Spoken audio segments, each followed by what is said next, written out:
Olá, internauta ligado no facebook.com.br Jornal Repórter Diário. Uma ótima tarde para você. Seja bem-vindo mais uma vez ao RDTV, a plataforma de vídeos do Repórter Diário aqui na internet. E depois aí de umas férias parlamentares, podemos dizer assim, nós voltamos com o Rastilho Online, um resumo semanal das notícias aqui na região do ABC Paulista. Meu nome é Carlos Carvalho e ao meu lado estão, vou apresentar os convidados aqui na ordem que eu estou vendo aqui. Primeiro, o Admir Ferro, ex-vereador de São Bernardo, ex-secretário também, né? Várias funções ali em São Bernardo do Campo. Admir, boa tarde, seja bem-vindo aqui ao RDTV. Boa tarde, obrigado pelo convite, é uma honra estar aqui, cumprimentar todos os participantes aqui nessa conversa, né? É muito gostoso, obrigado pelo convite. E cumprimentar aí os internautas aí também, né? É claro, que podem também participar, mandando perguntas para o Admir, mandando perguntas para os nossos demais convidados, através da caixa de comentários dessa live. Aqui também, no meio da conversa, está Samuel Boss. Boa tarde, Samuel, tudo bem? No meio da conversa é ótimo. É ótimo, maravilhoso. Boa tarde aos internautas, voltando aqui depois do nosso recesso, né? Um recesso parlamentar merecido. Secretário, vereador, e vocês podem participar aí mandando mensagem pra gente, a gente vai estar ligado aqui. E ali na ponta esquerda está André Scarpino, vereador de Santo André pelo PSDB. André, boa tarde, bem-vindo aqui ao RDTV. Bom, boa tarde a todos os internautas, boa tarde Carlos, boa tarde ex-vereador, secretário Admir Ferro. Já acompanho já há um bom tempo a sua caminhada lá em São Bernardo. Uma satisfação estar compartilhando com você hoje, essa tarde aqui, essa entrevista, esse debate aqui entre nós. Samuel Boss, nosso amigo. Também gostaria de agradecer também ao Ayrton, daqui do jornal, e vamos lá para o debate. Vamos lá para o debate, vamos começar pela matéria que é capa, que é a manchete da nossa versão impressa do RD nessa semana. Mesmo fora de risco, região se assusta com febre amarela. Podemos dizer esse caos, entre aspas, que está sendo colocado em cima de casos de febre amarela que está acontecendo principalmente no interior do país e que está pegando todo mundo de surpresa, até pela falta de informação que se tem sobre o assunto, né? Todo mundo achando que em qualquer lugar vai pegar febre amarela e estão correndo para as UBSs, correndo para os hospitais para tentar a vacina. E hoje a vacina ela é reduzida, né? O número de doses ali são pouquíssimas em relação à demanda e os governos aqui já estão articulando para ver como vão resolver essa situação. A partir do próximo dia 25, vai ter uma campanha de vacinação que vai do dia 25 de janeiro até o dia 23 de fevereiro, em todas as UBSs das 7 cidades aqui da região do ABC Paulista, na verdade em todo o estado. A única diferença vai ser São Paulo, que vai começar no dia 26, porque no dia 25 é feriado ali na capital paulista. E aí vai ser dose para todo mundo, dose fracionada, na verdade, ou seja, o mesmo frasquinho que a princípio iria para uma pessoa, acaba indo para 2, 3, 4 pessoas. É duro para o poder público tentar explicar, né, esse tipo de situação, né, para o povo, para não encontrar para não fazer que eles tenham esse desespero todo, né? É impressionante isso, né? Porque a febre amarela matou muito no Brasil, né? Lá no início do século passado, né? Mas isso já estava erradicado do Brasil há muitos anos, né? Quando surgiu a vacina, com Oswaldo Cruz, não é isso? Sim. Então eu acho que pega de surpresa até o governo, né? Porque era uma vacina que não se aplicava mais, até porque a doença estava fora de cogitação. Outras doenças apareceram, mas a febre amarela tinha desaparecido. Mas eu acho que com calma isso se resolve, não é? A vacina me parece que, eu não entendo muito disso, mas me parece que a vacina ela é permanente, a fracionada não. Mas eu acho que para evitar a transmissão é válido fracionar agora nesse momento, e depois com mais calma se resolve de forma permanente. Porque quem tomava a vacina inteira, ela durava pro resto da vida. Agora a fracionada dura 8 anos em média, segundo os especialistas. Mas mesmo assim, pelo menos é um alento para as pessoas que querem tomar essa vacina de uma vez, né? Como o Admir estava falando, uma doença que era muito comum no século passado. Em área urbana não se tem contágio desde 1942.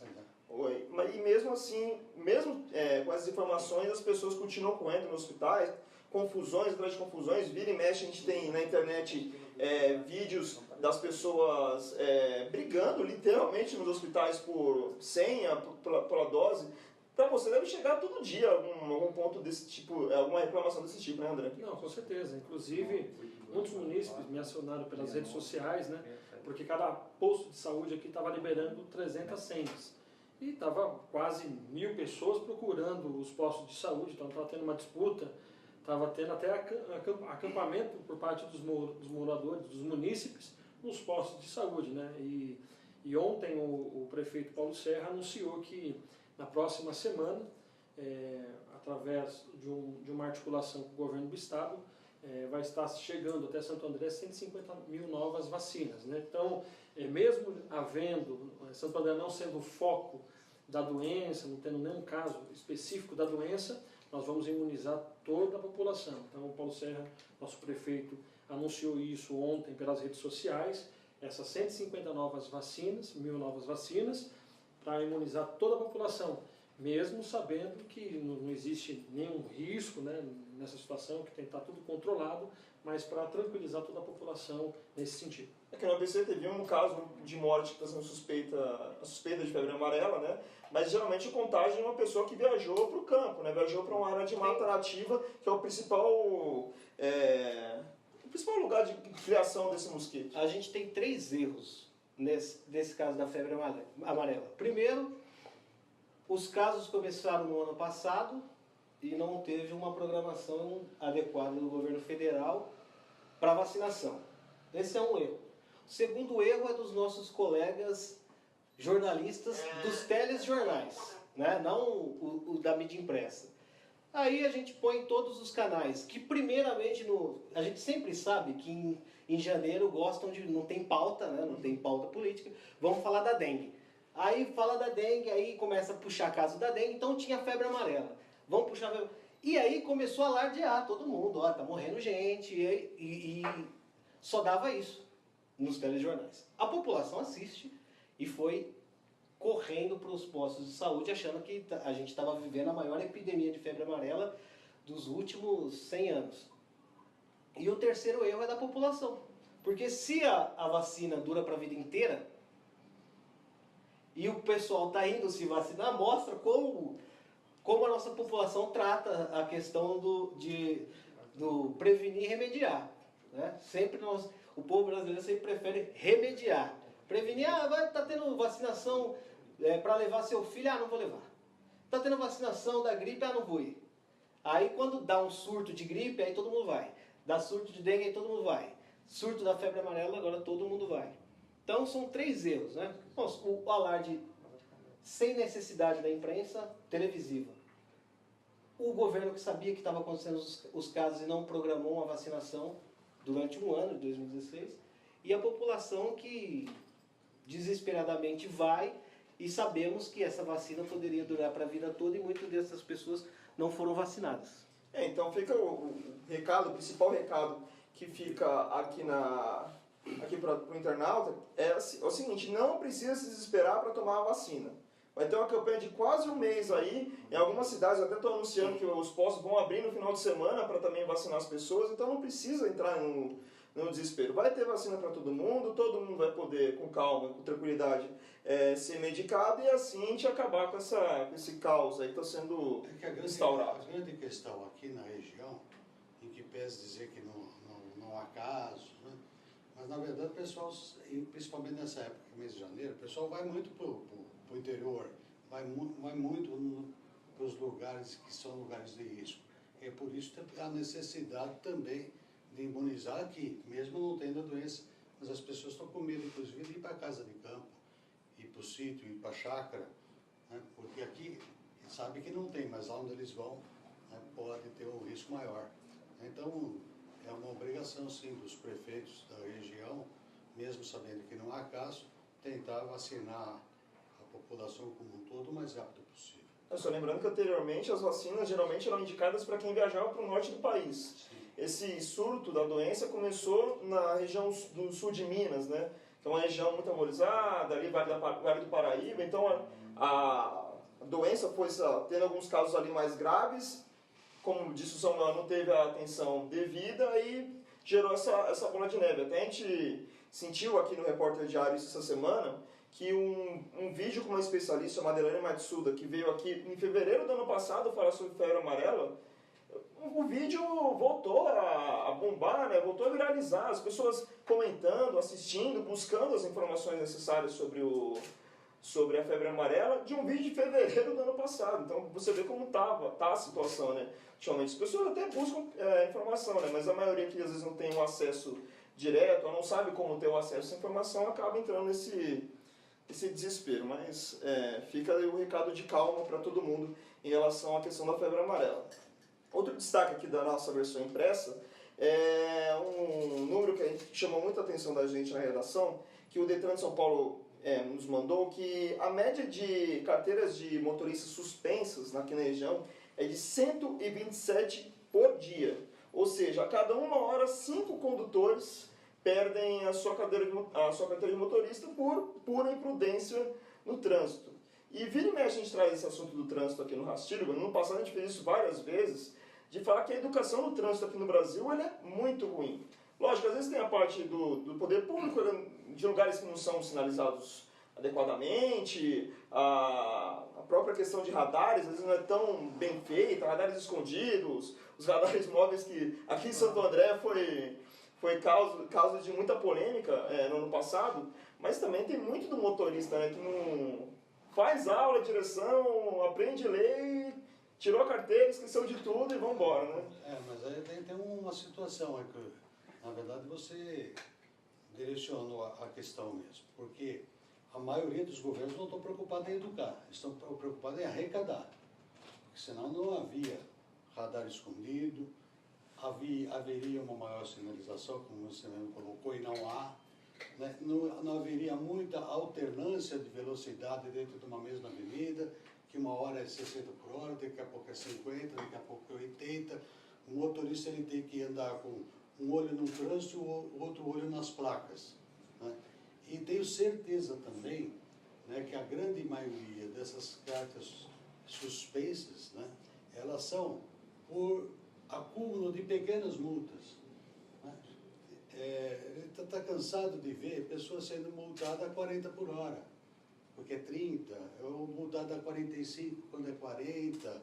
Quer dizer, não acho que exista assim uma falta de educação do condutor. Lógico que tudo tem exceção, mas eu acho que a maioria dos condutores, né, eles dirigem tentando prestar atenção na legislação do trânsito.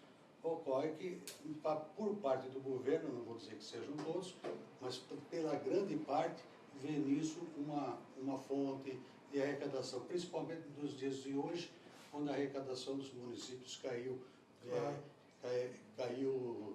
praticamente em todos os municípios do Brasil, até por conta da situação do governo brasileiro. Então, eu acho que aqui nós devemos dar um puxão de orelha, mesmo nos prefeitos, que deveriam tratar isso de forma educativa, de verdade, e não vendo como uma forma de arrecadação. Acho que é essa a questão. É fazer com que essa multa seja revertida em educação, né? Porque às vezes ela não é tão revertida assim, né? A gente não sabe muitas vezes o destino desse dinheiro da multa, né?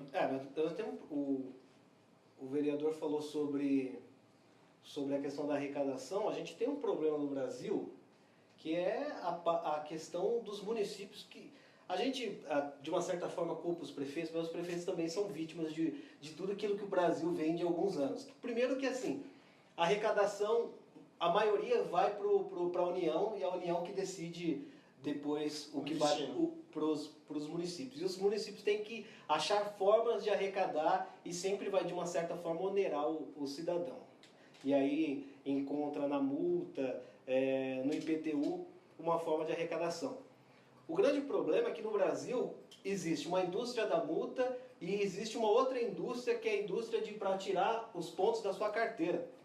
Esses dias eu estava assistindo a televisão, e quando aconteceu o caso do rapaz que estava tirando racha e tirou a vida de 2 mulheres aqui na Imigrantes, e o jornalista estava falando, né, isso é impossível, né, tinha que caçar a carteira desse cara, tal, vamos para os comerciais. Aí comercial, problema de multa? Sua carteira está caçada? Nós temos a solução. Então, o que acontece? Nós temos 2 indústrias. A indústria de caçar a multa e a indústria de, não, nós damos um jeito. E aqui é Brasil, né, cara? Então dá-se jeito para tudo. Né? Então, eu acho que eu vou na mesma linha, acho que do secretário. Acho que essa questão mesmo dos municípios, acho que é uma questão de conscientização. O prefeito Paulo Serra aqui, Ademir, baniu essa questão dos radares encobertos, né, dos radares móveis. A gente só manteve os radares fixos, né, que tem a sua devida sinalização. Então, acho que foi um dos poucos prefeitos do estado de São Paulo que teve essa ousadia de tirar esses radares que tanto tenta, de uma certa forma, traz esse malefício para a população, né, que acaba perdendo a sua habilitação, que acaba trazendo um prejuízo financeiro.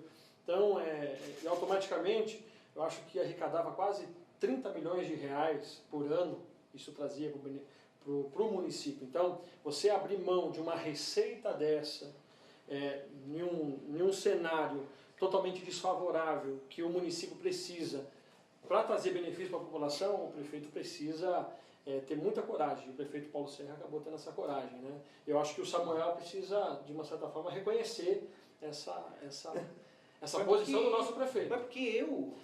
O que eu fiz? Porque eu reconheço, ele tirou os radares. E eu fui o primeiro jornalista dado no site Bastidor, porque retirou na hora que chegou a informação. Eu acho que foi uma posição muito positiva do nosso prefeito diante de todo esse cenário. Ter uma posição firme nessa questão mesmo dos radares aqui na nossa cidade. Mas fica o alerta para a população para ter cuidado no trânsito, né? Conscientização. Uma vez eu ouvi uma frase de um professor de autoescola que ele falou para mim: você não tira carteira de motorista, tira porte de ar. Então você toma cuidado que o que você tem nas mãos é muito perigoso e pode matar alguém. Né? Não sei se foi você ou se foi o Bruno que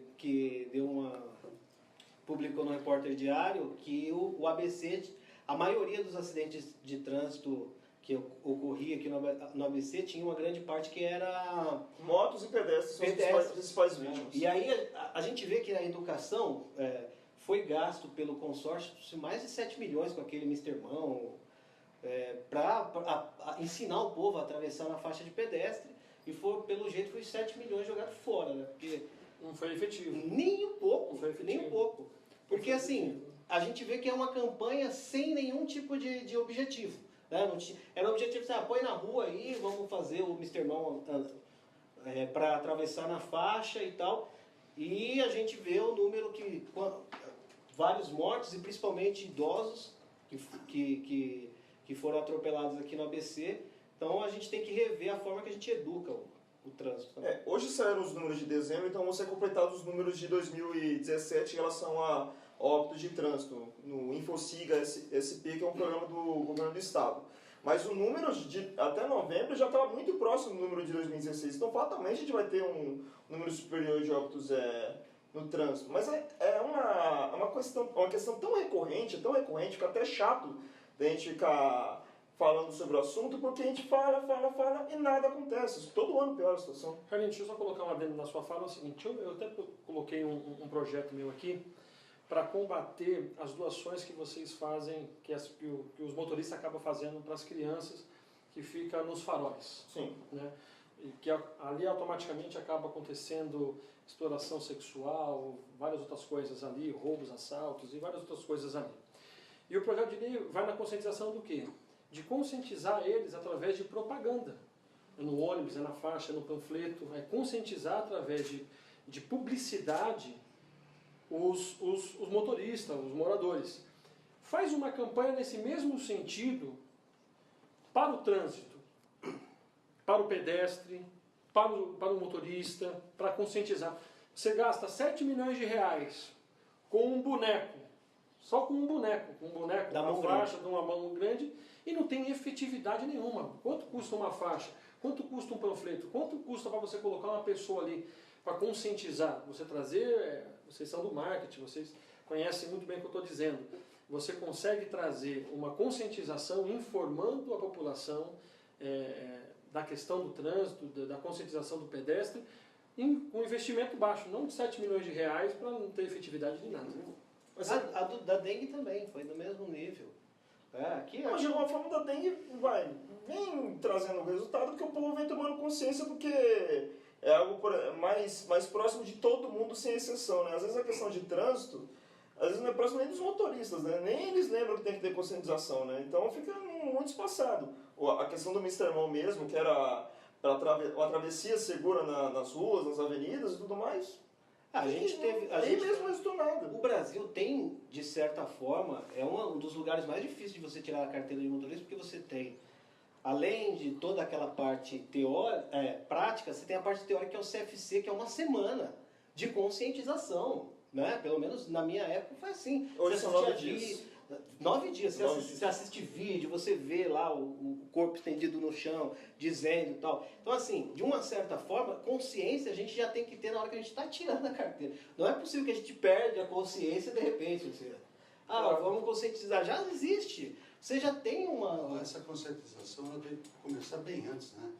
Eu, quando fui secretário de Educação, nós tínhamos educação no trânsito para criança. Que às vezes fala assim, não, mas isso vai demorar muito, ela vai esquecer. Mas tem dois efeitos. Tem um que quando você aprende no ensino fundamental, que é lá o grupo escolar da minha época, né? Quando você está começando na escola, tem coisas que você não esquece nunca mais. Verdade. Porque é a formação. Então, ela já vai se conscientizando a partir daí. Mas tem um outro lado também que é impressionante. Né? Quando a criança aprende o que é certo e o que é errado na escola, ela chama a atenção dos pais. Não é? E isso é fatal. E os pais acabam fazendo a coisa certa de vergonha de fazer coisa errada quando o filho cobra. A cobrança dos filhos para os pais funciona extraordinariamente. Depois abandonaram a questão da educação no trânsito para as crianças. Mas vocês podem ter certeza que de forma a médio prazo é pela escola, né? Porque você educar o adulto ou fazer uma conscientização no adulto é muito mais difícil do que você fazer na criança, e isso ela leva com ela até a fase adulta. Isso é verdade. Até por outras questões, né? Por exemplo, no CFC você aprende um pouco de noções de primeiros socorros. Mas se isso é ensinado para uma criança, ela vai aprendendo, na hora de uma necessidade, ela vai conseguir. Exatamente. Na Inglaterra, por exemplo, há 2 ou 3 meses atrás, aconteceu um caso de uma criança de 4 anos de idade que salvou a mãe, que estava tendo um ataque, porque ela teve um pouquinho de condição de primeiros socorros, de quem ela deveria chamar caso acontecesse alguma coisa. É o caso dos escoteiros. Sim. Os escoteiros que eles aprendem, né, de pequeno nessa área que você está colocando, eles utilizam muitos anos depois, como na fase adulta, ou já até numa fase já de indo para a terceira referência, idade, a criança ele tem lembra referência. de como fazer aquele primeiro socorro. Ela tem duas referências, principalmente a criança que está numa zona de risco, num lugar mais necessidade. Ou ela aprende na escola o que é certo, ou ela vai ver o entregador de pizza dando um grau na motoca e vai achar aquilo maravilhoso. E vai crescer com aquilo. Não vejo ela tirar a carta de moto para fazer o mesmo. Né? Ou nem tira a carta de moto. Então a gente tem que dar referência. A A Polícia Militar do Estado de São Paulo, acho que do Brasil, né, fez um grande trabalho com o PROERD em relação... Porque viu exatamente isso, que devia levar uma referência para as crianças. E tem muita gente... E fez um grande trabalho que está repercutindo até hoje, viu? Exatamente. A nossa situação não é boa em relação a isso. Mas se não tivesse sido o PROERD, a nossa situação seria muito pior do que é. E a gente vê na rede social, porque tem um hino lá, não é da minha geração, mas tem um hino do PROERD que é compartilhado por essa galera agora de forma maluca, porque ficou, né? Ficou a educação. Marcou, né? Marcou. Vamos aqui para o próximo assunto. Eu queria falar sobre a questão do IPTU, porque nos últimos 3, 4 meses a gente falou muito sobre essa questão, principalmente em relação a Santo André, mas está numa época que os carnês estão chegando e toda a cidade teve um reajuste ou aumento, alguns o aumento foi mínimo, no outro o aumento foi gigantesco, né? E a gente existem ainda dúvidas sobre esse assunto, pessoas que pedem para que haja redução para alguns grupos, né? Porque imagina um idoso que tem uma aposentadoria menor, acaba pagando um imposto que onera em 50% daquilo que ele ganha mensalmente, ou em outros tantos casos. Eu quero começar por você, André, porque a Câmara de Santo André, essa semana, ela montou uma comissão para verificar essa situação do IPTU aqui em Santo André, que vem desde a mudança da planta genérica, né, da atualização da planta genérica, que não acontecia há 15 anos, mas que resultou em um aumento ali, uma expectativa de aumento de arrecadação muito grande com o IPTU, principalmente nessas áreas que houve muita valorização. Só para dar um exemplo muito claro, ali na região do Atrium Shopping, Em 2002 não tinha um shopping. Agora tem. A gente sabe que shopping valoriza qualquer tipo de residência. Então ali pode ter um aumento gigantesco. Como é que vai funcionar exatamente essa comissão? E o que vocês já estão recebendo dos munícipes, de reclamações, de dúvidas? O que está acontecendo exatamente por aqui? Eu acho que o primeiro ponto que a gente deve esclarecer para toda a população é o seguinte. A Câmara dos Vereadores, nós votamos o quê? Nós não votamos o aumento do IPTU. Nós votamos a autorização, autorizando a administração municipal a atualizar os valores venais dos imóveis. Essa foi a primeira votação. A nossa segunda votação foi colocando um limitador de até 50% nos imóveis, aí 60 apartamentos e por aí vai. Então, está havendo uma divergência em relação aos munícipes. Nós não votamos o aumento do IPTU, votamos a autorização, autorizando o prefeito a fazer essa atualização do valor venal aqui dos imóveis aqui de Santo André, que estava desatualizado desde 2002. Os prefeitos que antecederam não tiveram esse cuidado e a cidade está quebrada, está esburacada, não fizeram arrecadação. Só para você ter uma ideia, o valor hoje venal dos nossos imóveis estava muito desatualizado. Santo André é a cidade que menos arrecada com o IPTU do ABC, se você for comparar na questão percentual. Então, a gente fez o quê? Uma atualização. E o que está acontecendo agora? Nós aumentamos automaticamente esse valor venal. Se houver, em alguns casos, está havendo um aumento acima do valor de mercado, mas são poucos os casos que apareceram para a gente. Essas pessoas elas podem até ao Paço Municipal, podem procurar os vereadores. Nós não montamos ainda uma comissão, nós estamos se colocando à disposição da população para trazer esse esclarecimento e aí automaticamente corrigir esse erro, porque se esse imóvel está acima do valor de mercado, ele tem que ser corrigido. Mas isso não vai trazer um aumento sobre o valor do IPTU, porque existe um limitador de 50%. Veja bem, eu até trouxe aqui como um exemplo o meu IPTU, que chegou hoje na minha casa lá. E eu estava vendo, o imóvel eu adquiri o ano passado, eu ainda não consegui, eu vou passar esse ano para o meu nome. Então não está no meu nome. Então a pessoa fala, não, mas não aumentou porque é a casa do vereador. Não é porque é a casa do vereador, está no nome de uma outra pessoa ainda. E houve a atualização do valor, automaticamente valia ali 80, 90 mil, estava muito desatualizado. Ficou abaixo ainda de 200 mil reais.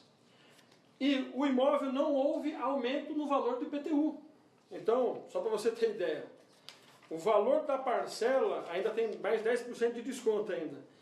Uma parcela única ficou R$ 150 reais o valor do IPTU, de uma casa de 125 metros. Então, eu só trouxe aqui só para trazer esse esclarecimento, que atualizou a planta genérica da cidade, da sua casa, do valor venal, mas que não vai trazer um prejuízo para você, porque no meu caso do IPTU veio um valor abaixo do que veio no ano passado. A atualização, né, que o vereador disse também, agora vai atualizar, que se Santo André era o que menos arrecadava, agora com certeza vai ser atualizado e vai estar dos topos da parada de sucesso. Não, em alguns casos. Em alguns casos. Porque assim, na verdade, assim, a gente que está acompanhando o caso, o que está acontecendo é que tem casas que está vindo acima de 50%. E aí é um erro de cálculo que o prefeito está, inclusive no Pedroso, pessoas procuraram ele lá, que acho que era da borda do campo, e apresentaram, tá errado. Né? E o prefeito disse, se está errado, a gente vai... O que está acontecendo é que a reclamação é que em casos, aqui em Santo André, há um aumento de 50%. O prefeito não gosta de falar sobre aumento. Ele gosta de falar que houve uma atualização da planta genérica. Mas se é 5 centavos a mais, aumentou, né? Então é aumento. E aí, o que acontece é que está vindo acima do teto que foi aprovado pelos vereadores. O vereador aprovou 50%, o teto... Até 50%, e está vindo 80%. Ou, em caso, está vindo 100%. Né? Não, mas aí tem que... E aí, essa questão da distorção que muitas... Precisa corrigir. Não é poucos, não. São muitos moradores que estão reclamando, que está vindo acima do teto. Então, tem uma comissão na Câmara, acho que a OAB vai fazer uma comissão também, né? Sim. Para rever essas questões do IPTU. E acho que domingo agora, alguns moradores, junto com alguns empresários, estão marcando, acho que um protesto contra os aumentos abusivos acima do que foi colocado pela administração. É isso. O Ademir, pela experiência que ele tem na política, deve ter passado por um momento desses, né, de ter que discutir IPTU, ver que houve um aumento exagerado por parte do governo. Como é que funciona a situação para você? Acho que essa questão do IPTU realmente é uma bagunça, tá? Em todos os municípios, né? Porque já houve época de que o valor venal era muito inferior ao valor do mercado. E tem casos até interessantes, né? Porque quando você entende que o IPTU, que o teu valor venal está acima ou está abaixo do valor do mercado, ele tem o direito de atualizar. Ele vai à prefeitura, isso é qualquer prefeitura, ele vai lá, mostra, né, que o valor de mercado daquele imóvel é esse. Então tem que ser mais ou menos. Só que também existem situações, o valor venal ele não serve apenas para ser o fato gerador do imposto, né, a base de cálculo do imposto. O valor venal também serve para desapropriação. Sim. Então, já houve casos, por exemplo, que a pessoa foi na prefeitura, que o valor venal ele estava pagando muito caro o imposto, pediu para baixar o valor venal, provou que o valor venal estava acima do valor de mercado, e essa situação pode ocorrer porque realmente os imóveis caíram de valor. Claro. Não estou falando que isso em Santo André, porque eu não conheço, mas isso pode acontecer em qualquer lugar, né? Nós vivemos um período de muita valorização, mas hoje nós vivemos também um outro período que é de desvalorização. Claro. Conforme você tem a planta genérica de valores do teu município, isso pode fazer com que o valor venal fique acima do valor do mercado ou a menos. Mas toda vez que se discute isso, né, as pessoas também têm que entender o seguinte, olha, que nem nesse caso, o cara foi lá, baixou o valor venal numa boa. Aí depois, quando eu fui secretário de Educação, Teve que eu desapropriar. fui lá desapropriar. Na verdade, era um galpão antigo que tinha lá no Alvarenga, um local que eu precisava de escola. Eu fui lá desapropriar e tomei como base o valor do IPTU que ele tinha acabado, era um ano mais ou menos que ele tinha acabado de abaixar. De abaixar, quer dizer, aí ele acabou caindo no prejuízo, né? Então, mas a verdade é uma só. Na maioria dos municípios você tem bairro que você tem um valor venal muito próximo ao valor do mercado, em outros bairros você tem um valor venal muito abaixo do que é, em outros casos o valor está acima, né? E os prefeitos têm um pouco de medo de mexer nisso para não cair nisso que está sendo discutido aqui agora. Você mexe na planta genérica de valores, é óbvio que você vai corrigir essas distorções. Claro. Então, pessoas vão ser beneficiadas e outras pessoas serão, na verdade, penalizadas. Mas, na verdade, isso seria fazer justiça. Você conseguiu explicar melhor do que o governo tem tentado nos últimos 6 meses. Parabéns, eu agora entendi perfeitamente. Nos últimos 6 meses nós passamos conversando com todos os vereadores, secretários. A sua fala sobre essa distorção trouxe para mim muito mais esclarecimento do que eu tentando acompanhar esses 6 meses. Mas isso é simples, não tem nada na verdade, de complicado nisso. O que existe também são certos abusos, né? Que aí não está no valor do imposto, né? Estão nas taxas. Então, nas alíquotas, né? Inventam taxas, né? Lá nós entramos com uma ação, em São Bernardo, uma ação direta de inconstitucionalidade pela cobrança de taxa de sinistro, que foi aprovada na Câmara agora, no mês de setembro. Sinistro? Sinistro. Prevenção, fiscalização de sinistro, é um nome longo ali, né? Na verdade, o que aconteceu lá? Muitos municípios, vocês sabem, andaram cobrando a taxa de incêndio, que foi julgada inconstitucional, né? O ano passado foi julgada inconstitucional pelo Supremo Tribunal Federal. Isso numa ação direta de inconstitucionalidade movida contra a Prefeitura de São Paulo. Mas, obviamente, que havia, se eu não me engano, agora 1.400 municípios que também, a exemplo da capital, tinham instituído essa taxa de incêndio de seus municípios. Óbvio que foi julgada inconstitucional essa cobrança na capital, isso se estendeu a todos os municípios, inclusive São Bernardo, não sei se Santo André cobrava. Mas, bom, julgou inconstitucional, então o que o prefeito da nossa cidade fez? Mandou um projeto de lei para a Câmara, com uma mensagem legislativa explicando bem o que ele estava fazendo. Ele dizia na mensagem legislativa o seguinte, olha, em que pese a taxa de incêndio ter sido julgada inconstitucional, eu não posso abrir mão dessa receita. E aí dentro da taxa de incêndio não tem apenas o corpo de bombeiro, tem outras situações da área social, enfim, explicou, não explicou nada, não dizia exatamente o que mais compunha, na verdade, a taxa de incêndio. E para finalizar, ele falou assim, então agora nós estamos criando a taxa de fiscalização e de prevenção de sinistros.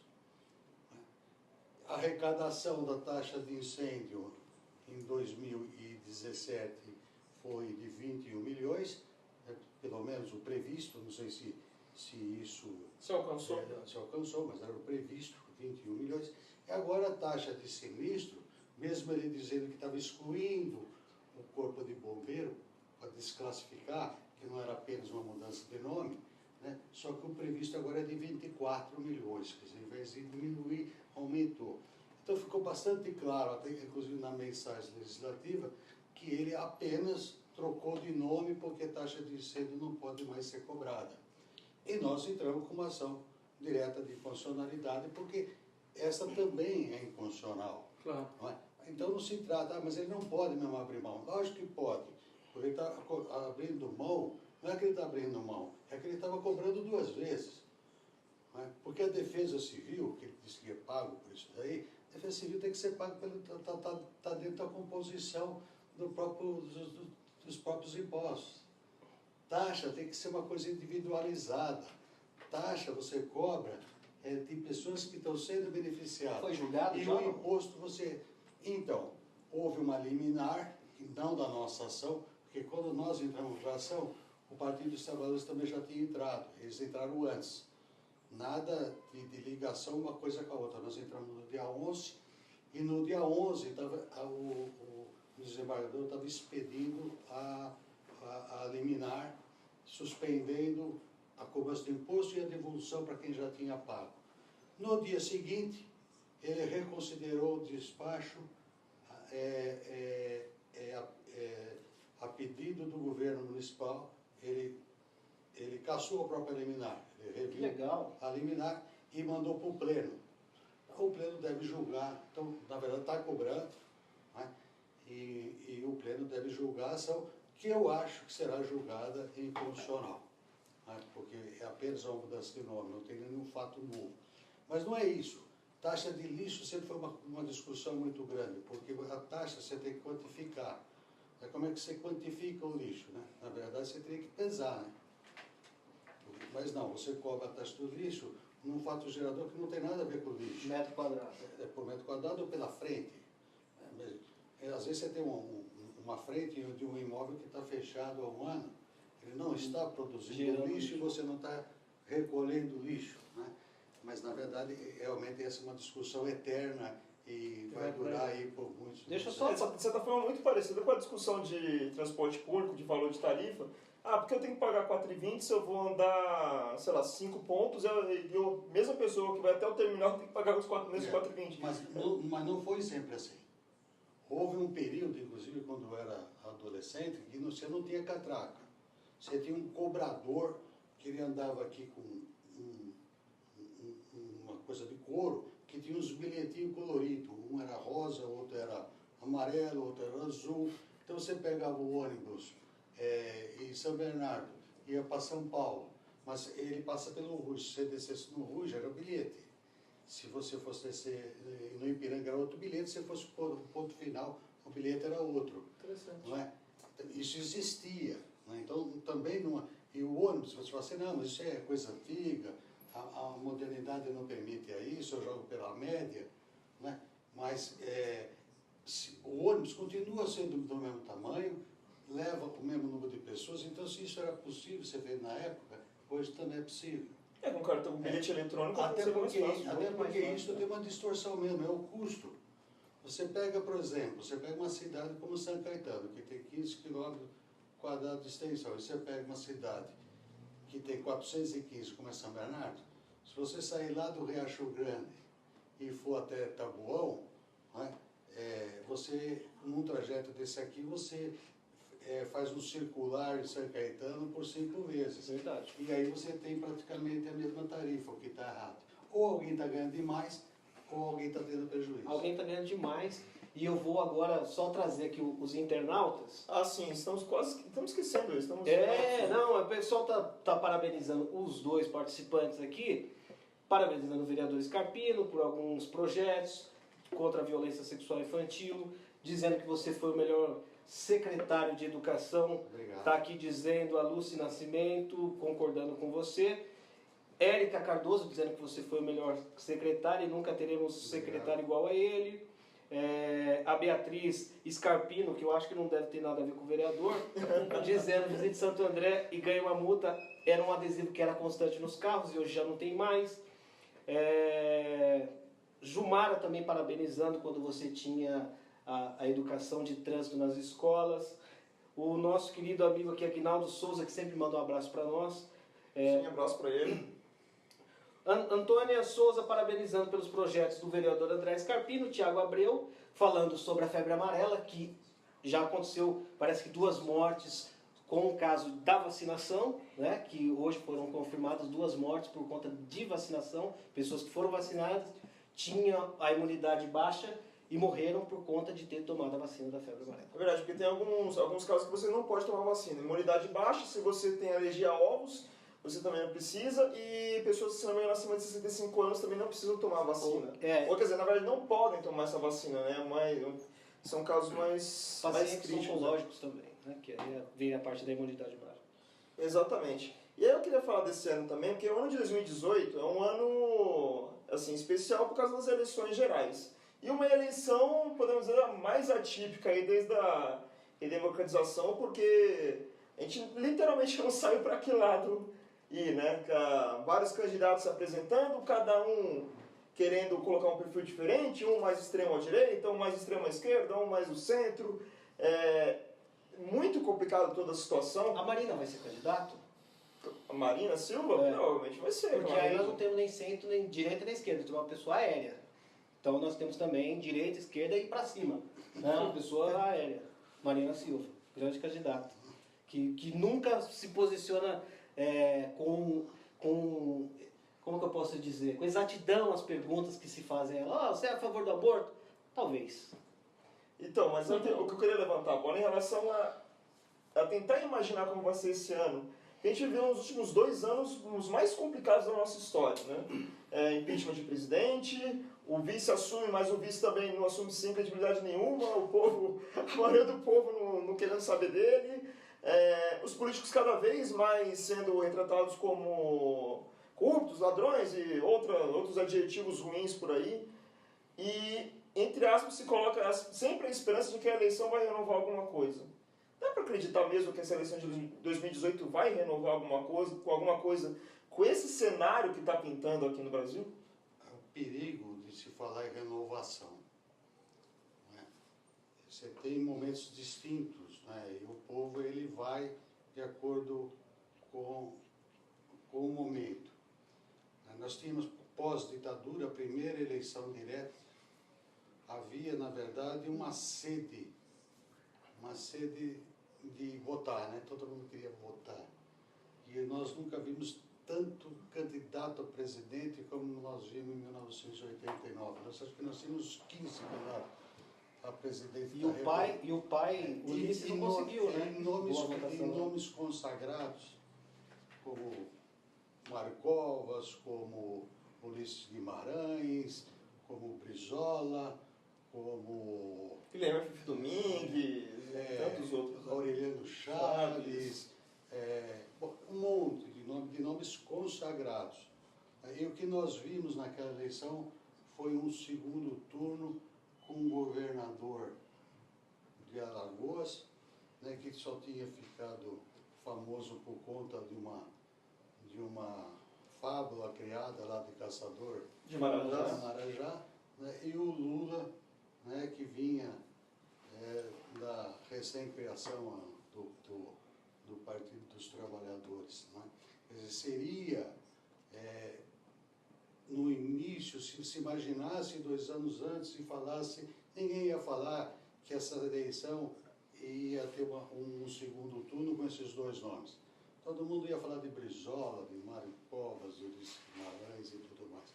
E essa eleição, apesar de ela ter um outro foco, as pessoas não quererem votar, ao contrário daquela que havia uma sede de voto, tem gente hoje falando, inclusive, na volta da ditadura, que seria um caos, né, porque não existe um bem maior do ser humano do que a liberdade, então não dá para se pensar numa volta da ditadura, né? E por algum tempo, quer dizer, o povo votou numa esquerda, entre aspas, porque na verdade nós não tivemos aqui um governo de esquerda, mas numa esquerda, entre aspas, como não deu certo, como teve talvez a maior corrupção de toda a história desse país, né, na mão da, entre aspas, esquerda, hoje o povo pensa então em votar na outra extrema, que é na extrema-direita. E acima disso tudo ainda se fala em renovação, se fala em mudança. Mudança tem que ser de caráter, mudança tem que ser de conduta dos governantes, não mudança, né, de pessoas. Né? Que na verdade é assim, todo mundo que está lá, ou que esteve, né, é bandido, e todo mundo que está fora é santo. E isso não é verdade. Haja visto São Bernardo, um vereador recém-eleito pela primeira vez, secretário por 3 meses, e já aí sendo investigado de todas as formas, por corrupção e tudo mais. Então, o que me assusta um pouco nessa eleição é isso, né? É você pensar, você não vê a história da pessoa, mas vê, é novo, é bom. E isso, na verdade, é muito perigoso. E essa coisa de sair da esquerda e dar um pulo para a direita, né, sem passagem pelo centro, sem análise maior do que se coloca, claro, o povo escolher. Né? Então, é uma mudança radical de pensamento, e que nem sempre, que pode não ser, né, o pensamento que vai fazer com que o Brasil melhore. Né? Então, essa é a preocupação. E nós corremos o risco de ter, nessa eleição, o que aconteceu em 89. Né? Os 2 piores candidatos que nós tínhamos foram para o segundo turno, deixando muita gente, né, sem opção de voto. E a questão política também, Carlos, vereador André, que vai dar opinião aqui, é que nos últimos anos a gente foi remendando, falando que ia fazer uma reforma política, ia acontecer uma reforma política na época da Dilma, e depois veio outra reforma, venderam para o povo uma mentira, que não ia ter mais reeleição, o que é uma mentira, que tem reeleição. Os prefeitos já estão trabalhando com reeleição, mas venderam para nós que não teria reeleição. O Senado foi lá e tirou. E a gente não sabe disso, mas o povo comprou, que teve uma reforma, que na verdade não é reforma, né? Colocou um remendo lá e tal. E a gente tem no Brasil agora um fator adicional a essa, tanto a polarização, que quem hoje governa o país ou indica, que antigamente nós tínhamos o parlamento que fazia as leis, o executivo que executava e o judiciário que julgava as leis. Hoje está tudo inverso. O judiciário está executando. E está legislando. E legislando também. Então, nós estamos num período do Brasil esquisito. Porque o judiciário, ele que diz para o prefeito o que ele tem que fazer. Ele que diz para a Câmara o que ela tem que fazer. Virou o poder moderador da época de Dom Pedro. Exatamente, esse poder moderador que a gente está vendo lá, o que está acontecendo com a Cristiane Brasil. Ela não pode ser. O presidente indicou, independentemente da fama do presidente dela, é uma indicação do executivo. Eu quero. O executivo... E não tem nada na lei que impeça. E aí, um juiz de primeira instância diz, não vai. Aí o outro na segunda instância, por conta do momento no Brasil, também não vai. Então, essa interferência, nós estamos vivendo num momento do Brasil esquisita.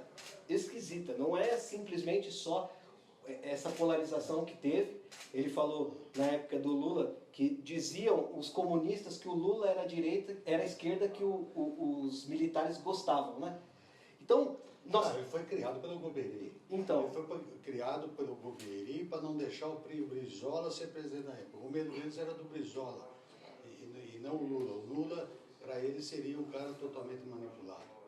Então nós temos um problema hoje no Brasil, a gente fala da renovação, o povo está criando heróis no judiciário, dando para o judiciário uma base que o judiciário sempre fez numa canetada, que não é na discussão. Aqui nós temos ex-secretário, vereador que teve que ir para a rua pedir voto. E vai ouvir xingo na rua. Vereador também, todo dia. O juiz não faz isso. Ele simplesmente dá a canetada e fica lá e ele não ouve da população. Então, assim, nós estamos num momento complicado no Brasil. Mas olha, é assim, eu gostaria até de aproveitar a oportunidade, porque as oportunidades não são muitas de comunicação aqui na nossa região. Sim. Então, estar aqui para mim é muito importante, porque é uma forma da gente conversar com o nosso povo. Eu acho que as pessoas precisam refletir muito antes de votar nessa eleição. E é uma forma simples também, como a explicação do IPTU.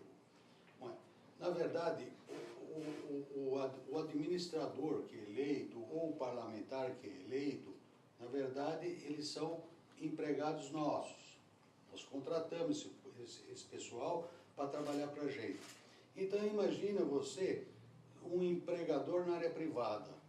Quando você emprega alguém, você não vai empregar porque ele é antigo na profissão ou porque ele é novo na profissão. Você vai analisar o cidadão através do quê? Através de um currículo, através de uma entrevista. Não é? E você vai tentar contratar o melhor currículo e a melhor entrevista que você fez com aqueles pretendentes ao cargo que você está oferecendo. Não funciona assim. Então, Opa, não, tudo bem, vamos lá. Pode continuar a falar, eu te ajudo. eu imagino, então, que o cidadão, na hora de votar, ele está contratando alguém para trabalhar para ele. E ele deveria fazer o mesmo, né?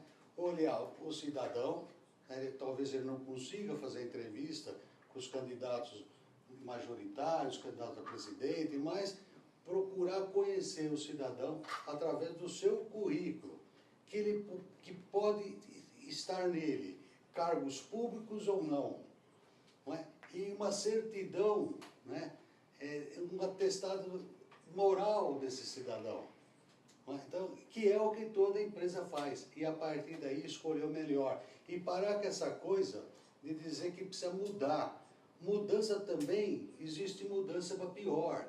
Esse foi o slogan do Luiz Marinho, né, em 2008, quando ele se elegeu a primeira vez em São Bernardo, e eu dizia isso, principalmente na educação, onde eu era secretário. Gente, eles estão dizendo que vão mudar, mas não estão dizendo que tipo de mudança está se pretendendo fazer. Será que essa mudança é melhor ou pior?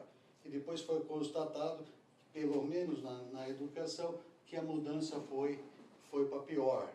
Então, esses termos, renovar, modernizar, precisa tomar muito cuidado Novo, mesmo, porque isso não diz nada. Isso não diz nada, isso são apenas bandeiras ou slogan. Né? E o Ulisses Guimarães falava, não é? Aqui não se cria bandido, aqui se admite bandido.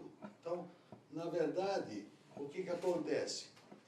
O que é o Congresso Nacional? Isso quem dizia também era o Ulisses. É o espelho da sociedade.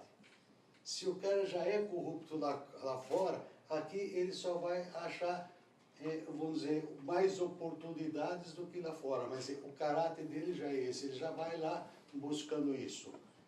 Então as pessoas têm que parar com essa coisa, eu não vou votar em ninguém. Não, se não votar em ninguém, pior, porque os bandidos vão votar nos bandidos. Então é necessário que as pessoas analisem e saibam, né, que a única forma de fazer uma mudança não de governo, nada disso, mas de caráter de quem vai estar lá, é participando. e procurando analisar quem são os candidatos. Não anulando o voto, ou deixando de votar, ou votar porque um cara vem aí com umas ideias loucas, que agrada o povo e que amanhã depois ele também não vai, na verdade, cumprir. Eu acho que esse é o pensamento. Não sair, se a esquerda não deu certo, vamos votar na direita. Se a democracia não deu certo, vamos votar na ditadura. Porque hoje se coloca a ditadura como se tivesse sido uma coisa linda e maravilhosa, né? Comparando com situações horríveis que aconteceram pós-ditadura. Mas é preciso saber também que pós-ditadura aconteceram muitas coisas boas também, que não são colocadas, na verdade, em pauta. O vereador que é novo, né? O mandato... Não, eu digo assim, um mandato, mas assim, a questão de você já ter vindo de um trabalho político, que é você era o conselheiro tutelar, que é a parte que trabalha com criança, principalmente parte de risco, né?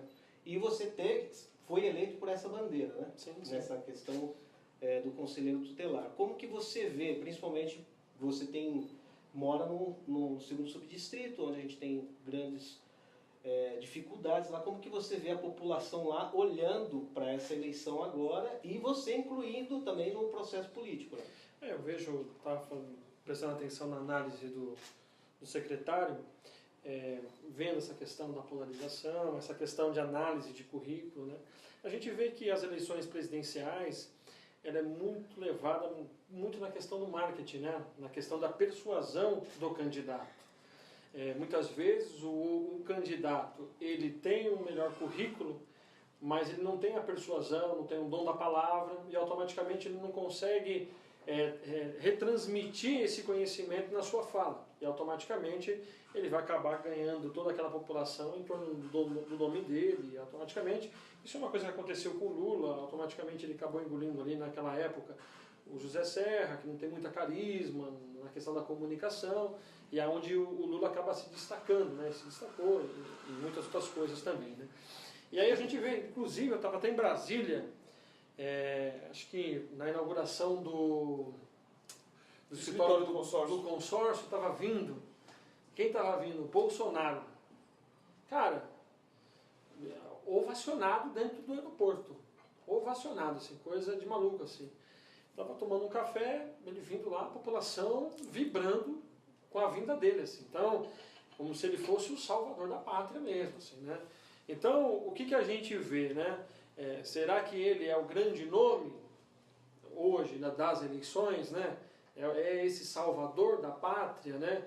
Que a gente não vê esse currículo que o secretário fala, quais são os projetos aprovados, qual que é a caminhada política. Na verdade, a gente só vê as posições firmes políticas dele naquilo que ele acredita, né?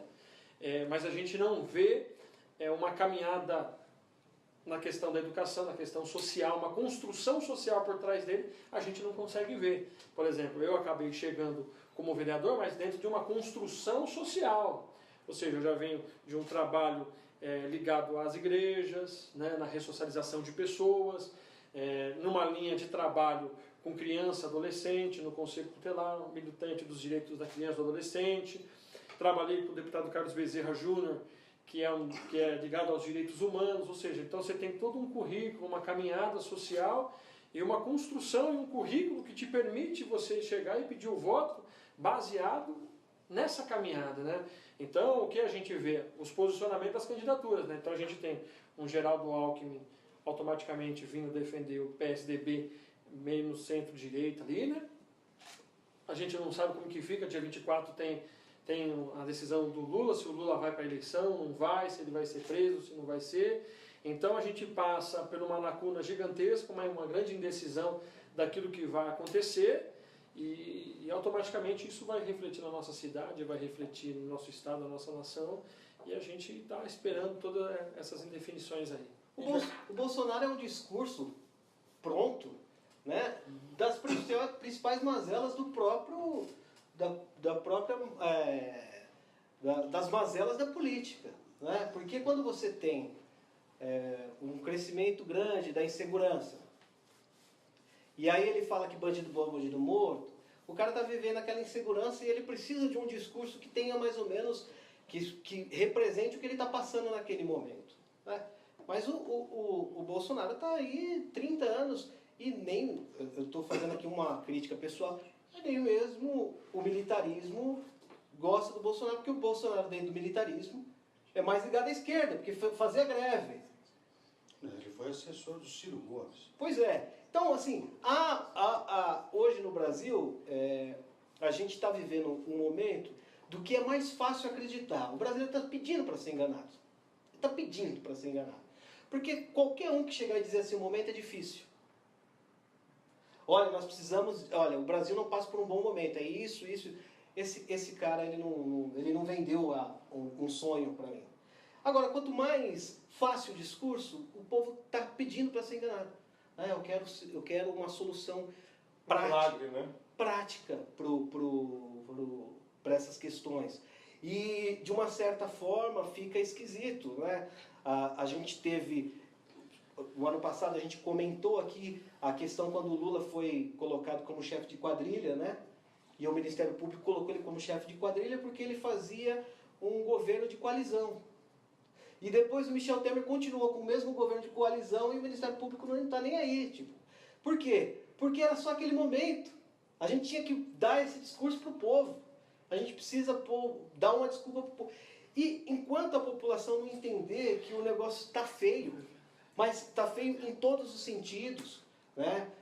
A gente não vai ter salvador da pátria, e mesmo que a gente vote achando que vai, não vai.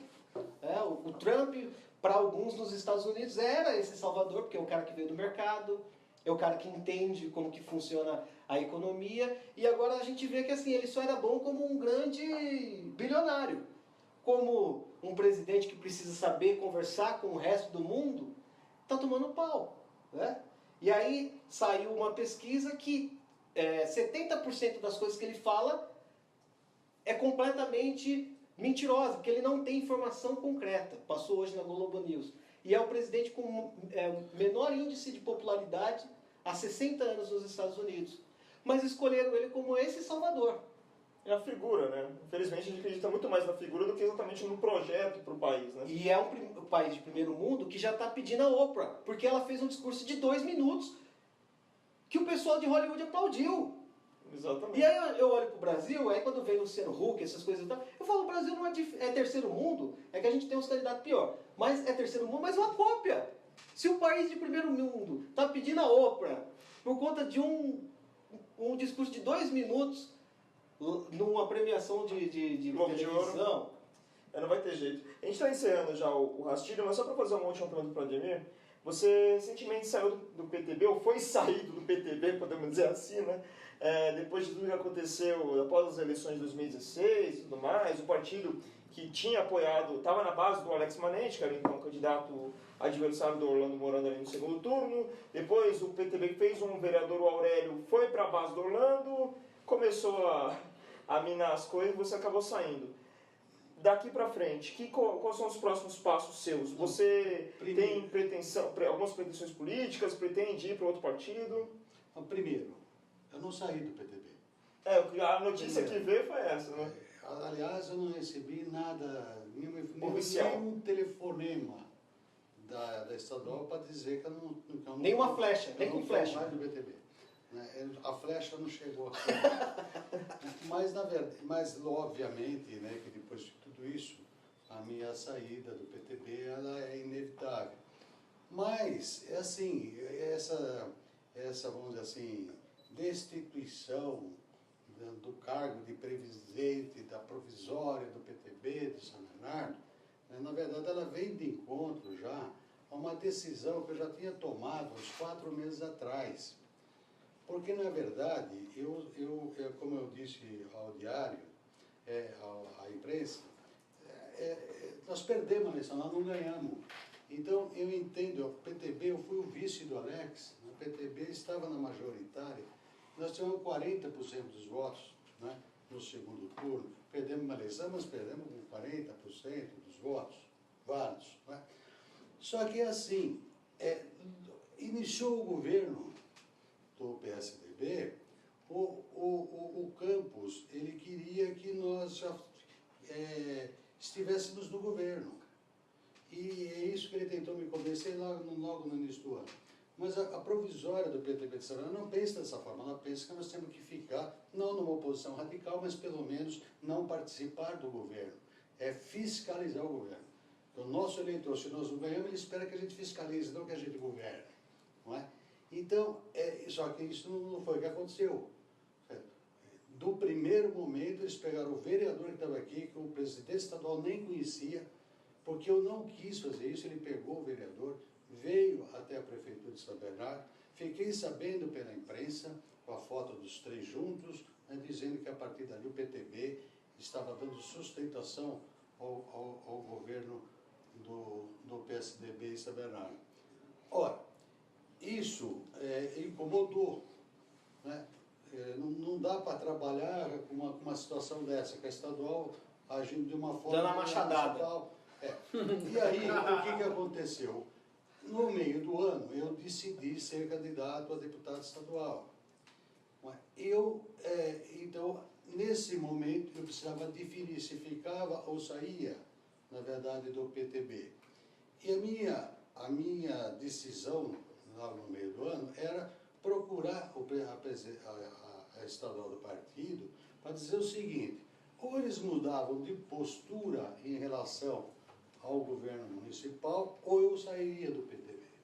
Ocorre que eu fiquei tentando, né, quase 6 meses, uma conversa com a direção estadual e não consegui, na verdade, essa conversa. Aí depois, agora, ao final do ano, não é, nós entramos em cassação de constitucionalidade e outras coisas que nós fizemos a nível de fiscalização do governo, e isso, na verdade, incomodou ao governo, que deve ter pedido o PTB definitivamente para o governo. Tanto é que o próximo presidente, segundo a imprensa também, não é, é o secretário adjunto jurídico da prefeitura. Aquelas coisas de nominata, né? Aquelas negociações de nominata. Na verdade, ficou claro, né?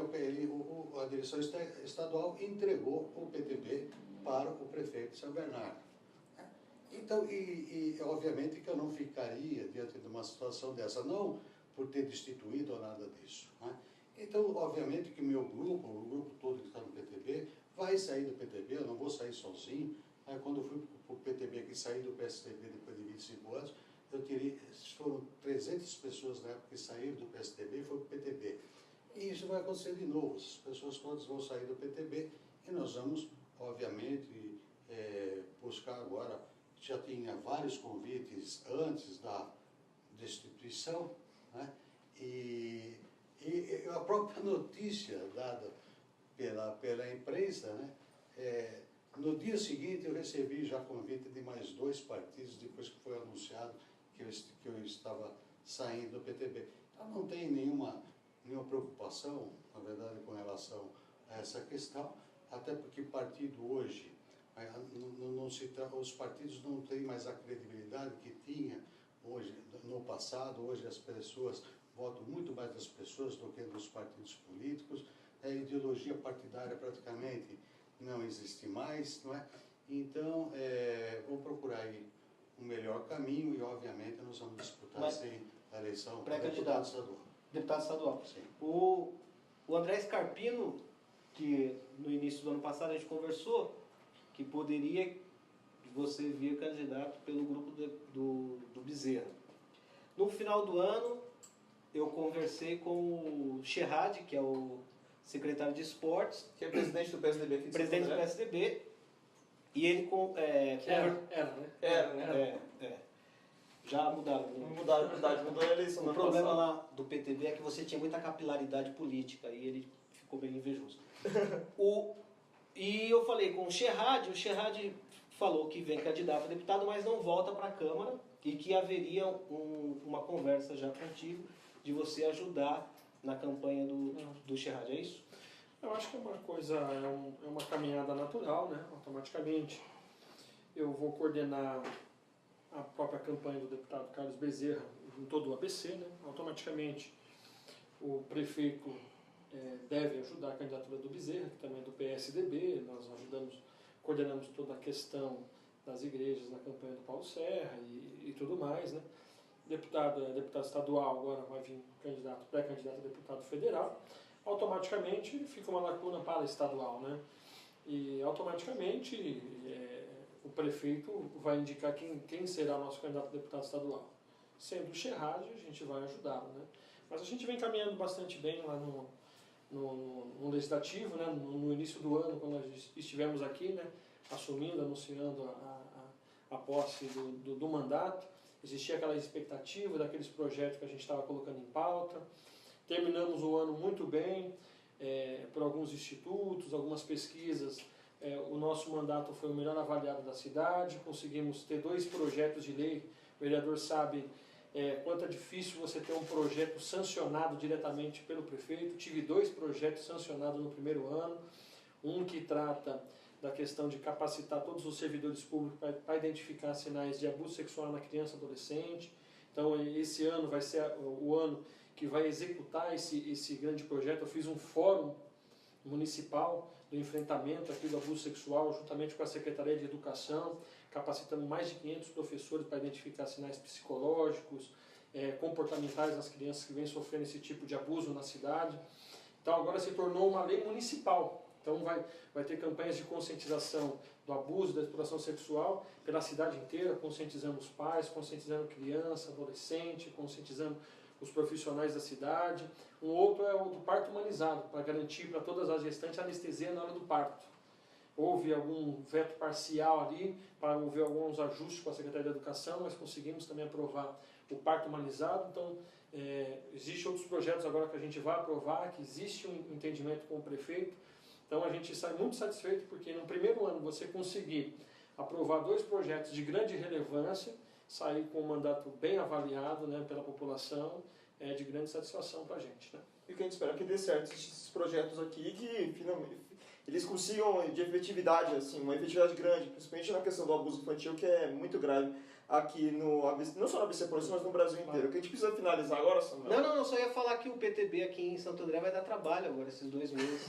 Também é um motivo do Paulo Serra, o Campos Machado, resolver a situação, né? Porque tá... Então já fica uma ponta para a semana que vem aqui no Rastilho, a gente falar aqui do PTB de Santo André. Só que a gente precisa encerrar, que a gente já até estourou um pouco do tempo, mas aqui a conversa está boa, e quando a conversa está boa, a gente estica mais um pouquinho. Vou começar agradecendo aqui nossos convidados, André Scarpino, vereador pelo PSDB de Santo André. Muito obrigado pela sua presença. Bom, agradeço o Carlos. Deixar o recado. Bom, agradeço o Carlos, agradeço o Samuel, Ademir, que agradeceu aqui a nossa entrevista, trazendo toda a sabedoria de secretário, de vereador, né?